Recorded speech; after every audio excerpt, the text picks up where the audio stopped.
Guys, Sheyi Ojo, been following him since MK Dons. MK Dons, they don't get enough credit for their academy, to be honest, if I'm honest with you. You look at Delhi, Galloway, there's a lot of players that have been sold on for bigger money or actually at their academy that can be better in the future. But it's not about them. Sheyi Ojo, we know he signed from MK Dons from Liverpool. He's been talked about as a possible prospect, etc., etc.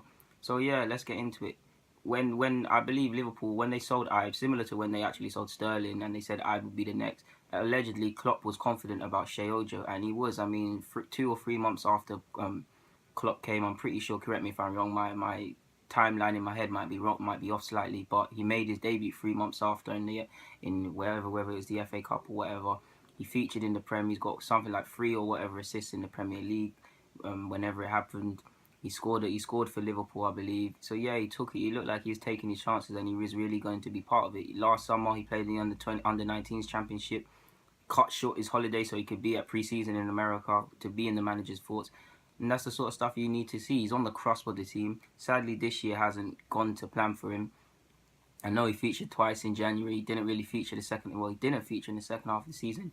It's been frustrating because it's not all been his fault. He's had a lot of niggling injuries, and I mean, when you consider that the guy has got 8 goals in 19 in 19, despite all the injuries he's had this year, because he's had a series of injuries for the under-23s. That's not a bad record, and that screams how good he is. The guy is versatile. He's played as a 9 for Liverpool's under-23s, especially on their last game of the season. He can play as a cam. We know he can play out wide. He is a good player. Playing style, for me, his strongest asset, without a doubt, is his dribbling. He's very direct. He's very positive. He likes to take someone on. He likes to... What I like about him, which most young players don't do, he has variety in his game in the sense that so the fullback doesn't know what he's going to do. I mean, if you picture yourselves as a fullback, guys, and I'm a winger, and I'm constantly just knocking it into space and running, naturally you're going to give yourself a couple yards to combat that. But what Sheyi does, which is smart, sometimes he'll come inside, or he'll even release it first time, or he'll make a run, and then he might dribble past you. Variety in the game keeps the fullback second guessing, so you don't know what he has to do. If you do that, your fullback is not going to go forward because he's going to be scared, and you've already done your defensive work. He is a good player. He's a very good player. He's got an eye for a pass. Like I said, his dribbling is his strongest asset. He's got an eye for a pass. Clearly, with the stats I mentioned, he's got an eye for goal. Can interchange. For me, the biggest problem is probably why he's not kicked on or had much of a look in as he'd hope, excluding injuries.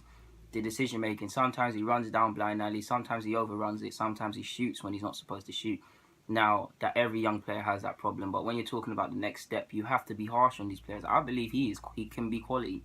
If I was him, I'd probably play for Nigeria because I don't know if he's going to get England opportunities and things like that. If he goes the way I think he can, then of course, and we got to think positive. But he does look like a player. Again, the key thing is patience. He's 19 or something like that. Can't be older than 20. The key thing is patience. Just give the guy time. But next year, you've got to say it's got to be, I wouldn't say it's decisive, but it's got to be one way. He's got to show clear improvement. Of course, if we can hopefully just get through the injuries, have a good preseason, not have as much injuries and be restricted, and then just fight for a space, because you know Liverpool are likely to sign additional wide men or forwards or attacking players, however you want to put it. They've already got some strong options. I mean, Firmino, Coutinho, however you describe it, Lallana, Sturridge is still there. There's a lot of players that can play in however many positions and whatnot. So there is a big decision for him to make in regards to a loan spell. He's gone on a couple loan spells. I believe he had a promising one at Wolves, if I can remember at the top of my head. Forgive me if I've said the wrong club, guys. But yeah, for me, if I was him, I wouldn't want to go on loan in the sense that, of course, I want to play football, but you've got to stay in the manager's thoughts, keep pressing, because he's on the crust. He's on the crust. And what you're forgetting is he's fighting several players. Like, for me, Woodburn is going to be the guy out of, if I had to say, out of Harry Wilson, Sheyi Ojo, Ovi, I can't say his name, I'm just going to call him Ovi, and a couple others, Woodburn's going to be the guy purely because he's 17, and for me, he looks like a prospect. He does. Wilson's already been capped by Wales internationally. He's had a bit of injury problems as well, but he's fighting several guys. Just like at other clubs, it's a mixing pot. You have to fight. Talent gets you there, and he now finds himself this is under 23s football. Sorry, this is men's football, and he's just there. Literally, he's just there. Men's under 23s, he's there. He's on the crust.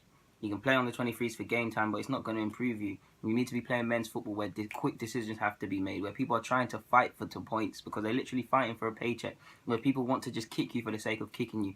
I'm not saying these are right, but these are the things that happen in the men's game. The quicker you're exposed to that, the quicker it helps you. Why? Because your decision making is quicker. I guarantee you, if you put Ojo in a men's game for 5 or 10 games and he's kicked for all 10, you will see him release the ball faster or think quicker. Why? Because he doesn't want to get kicked again. But anyways, guys, not to waffle. The Laguna, I'm signing out. Sheyi OJO, keep your head up. You do look like a prospect, and hopefully this next season, well, this season coming 2017-18 is a better one for you, guys. The Laguna, I'm signing out. Thanks for watching.